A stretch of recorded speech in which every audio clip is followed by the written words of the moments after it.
President be taken out of the Philippines against his will. Former President Duterte was deprived of the right to be visited or to have conferences with immediate family members under Section 2F of Republic Act 7438. General Torre admitted he did not allow Vice President Sara Duterte to visit former President in Villamorbais, contrary to RA 7438. Former President was further denied the right to be brought to judicial authorities under Article 59 of the Rome Statute. Para magbigay ng liwanag at maklaro yung ibang bagay-bagay, nais kong magbigay ng dalawang dokumento ngayon. Yung unang-una, yung timeline pa lamang. So, umpisahan na lang natin yung timeline. Mabilis lang to. We'll do something about it, but we are an open country. 19-2024, June. VP resigns as DepEd Secretary. 20 July, Maisog, Rally Liwasan. 16 August, First Quadcom in Bacolor, Pampanga. 22 September 2024, VP Sara says, hindi naman kasi kami talaga nag-uusap. Hindi kami magkaibigan unang-una. Ayun na. And then 12 October 2024, sabi ni PBBM, I don't know anymore. I'm a little dismayed to hear she doesn't think we are friends. 11 November 2024, nag-attend si former President Duterte ng 11th Quadcom hearing. 13 November 2024, E.S. Bersamin said local authorities would consider cooperating with the Interpol if the ICC seeks the intervention of the International Anti-Crime Body. 14 November 2024, nung nakaraang taon, ang sabi ng ating Pangulo, if that's the wish of Duterte, we will not block the ICC. We will not just cooperate. 28 November, first bicameral conference tungkol sa 2025 GAA. And the 2nd of December 2024, first formal impeachment case against VP Sara. 11 December, second bicam. 18 December, ang privilege speech ko at sumunod yung mga kaso. And 19 December, third impeachment complaint. 13 January 2025, itong taon na ito, INC Peace Rally in Manila. And 24 January, itong taon na to, Secretary of Justice Remulla said, the Marcos administration will sit down with the ICC and discuss certain areas of cooperation in the latter's investigation. He also said cooperation with an international tribunal is permissible, noting that ICC representatives have already been going in and out of the country without us raising anything. So may admission po ron, and 28 January 2025, may mga na-declare the 2025 national budget unconstitutional. Nung 5 February nitong taong to, impeachment of VP Sara was approved in the House of Representatives. 10 February, the ICC prosecutor applied for an arrest warrant against former President Duterte. 22 February, People's Indignation Rally Mandaue, Cebu. 7 March, the warrant of arrest against the former president was issued as secret by the ICC chamber. 10 March, 2 PNP memos regarding the deployment of personnel and augmentation of PNP personnel to PRO 11. 11 March, the warrant of arrest was reclassified as public this time by ICC. Times received an ICC request for the arrest and extradition of former President Interpol and PNP with his Miranda rights postponed at his request. He then was taken to Villamor, where he was housed in Maharlika Hall with his family and some legal advisors. By 11 a.m., Malacanang confirmed his arrest while his daughter Kitty live-streamed the event. By 11:03, Duterte was flown out of the country on a chartered flight to Dubai and Rotterdam, Netherlands, as President Marcos held a press briefing on the arrest. 12 March 2025, DOJ Prosecutor General Fadulion issued a certification, bago po to, nahanap lang namin to, that President Duterte was arrested on 12 March 2025, approximately 11:44 a.m. May problema ako sa datos nito kasi bakit 1 day later? The custodial state has determined to deliver Rodrigo Roa Duterte to the ICC in accordance with Article 59.4 of the Rome Statute. And in accordance with Article 59.7, the arrested individual shall be transported to The Hague and placed in the custody of the International Criminal Court. 13 March, during an interview with Pinky Webb, Interior Secretary John Vic Remulla revealed that Duterte's arrest was a group effort involving National Security Advisor Año, Defense Secretary Chodoro, the President, with Año playing a key intelligence role in monitoring Duterte's travel. On 20 March, we had the hearing here in the Senate. The highlights of the hearing were the denial of Año of any involvement in the arrest, and John Vic, SILG Remulyo denied.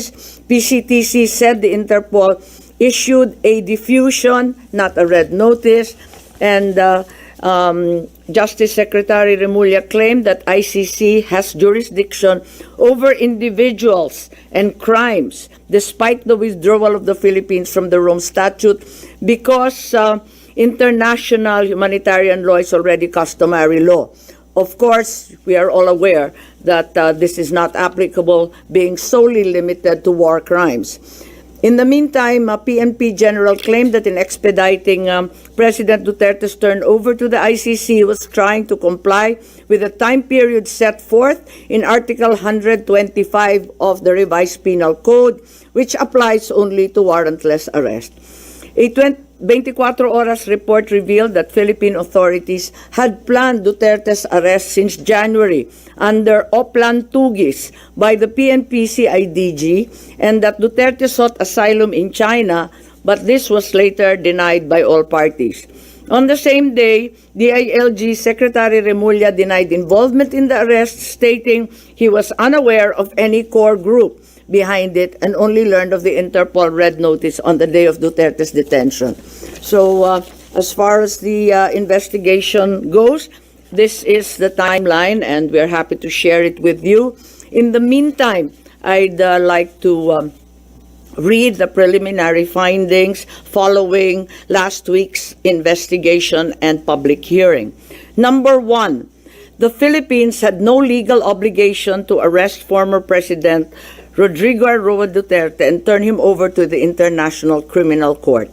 What was received was only a diffusion notice, not verified or approved by the Interpol Secretariat. No verification by the Interpol whether the request complied with Article 3 of their Constitution, forbidding Interpol from undertaking any intervention or activities of a political, military, religious, or racial character. Under the terms of the diffusion notice, there was no obligation on the part of the Philippines to turn over former President Rodrigo Roa Duterte to the ICC, absent any request for extradition or request for surrender. Under Article 92 of the Rome Statute, a provisional arrest is followed by a request for surrender. There is also no indication that the ICC even requested for the surrender of former president after his provisional arrest. There is likewise no indication that the ICC requested extradition after the arrest. Finally, the argument of Secretary of Julia is deeply flawed, inasmuch as international humanitarian law, customary law, cannot apply. He is accused of crimes against humanity, not war crimes. IHL refers to war crimes. Procedural administrative matters such as court processes do not become part of customary international law. IHL is international customary law, but the jurisdiction of ICC cannot be considered customary under IHL. The finding. The Philippine government decided to assist the ICC to arrest the former president. The administration already started preparation prior to March 11. The PNP mobilized units on March 10. The National Security Advisor was already tracking the former president's camp before the arrest. Even before the ICC prosecutor applied for a warrant of arrest, there was already statements by key executive officials that the administration will cooperate if the ICC processes the request through Interpol to arrest the former president.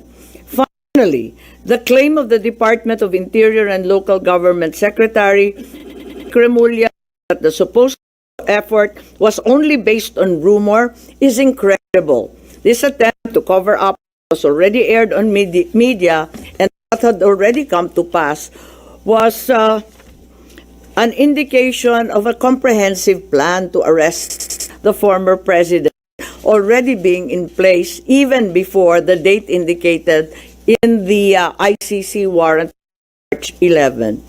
Finally, my third preliminary finding was that there were glaring violations of the rights of the former president.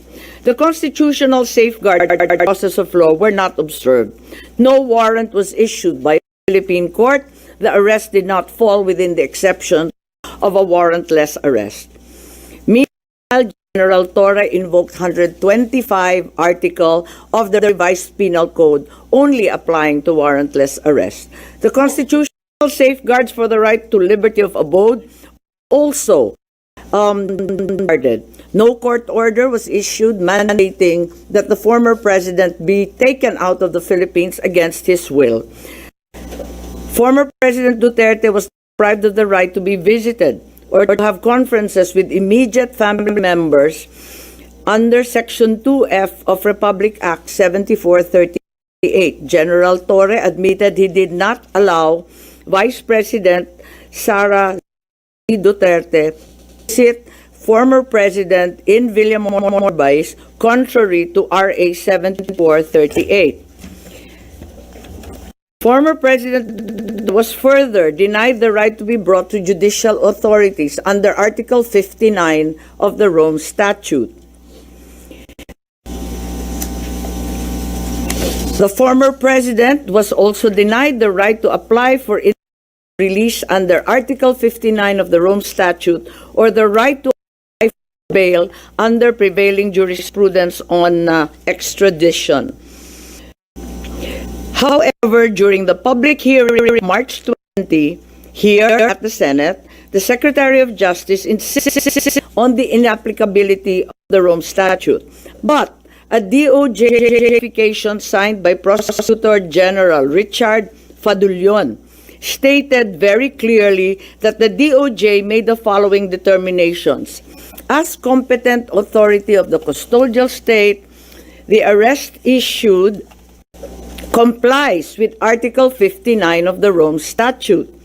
To recall, DOJ spokesperson Clavano released a statement last March 13 saying, ang naging role namin ay competent judicial authority. Kami na ang nag-aas na lahat ng proper processes ay ginawa. Similar to Prosecutor General Fadullon, the DOJ spokesperson showed that the article cited in the Rome Statute had been complied with. Therefore, it's apparent that the DOJ first tried to convince the public that the requirements under Article 59 of the Rome Statute were complied with, and then later on, when such stance became untenable, decided to ditch Article 59 and the Rome Statute altogether and pursued another theory, extrajudicial rendition, and invoked RA 9851, particularly Article 17. Yun lang po. So, those are the three findings right now. As we speak, we are not certain if we will continue at magkakaroon pa ng ikalawang pagdinig.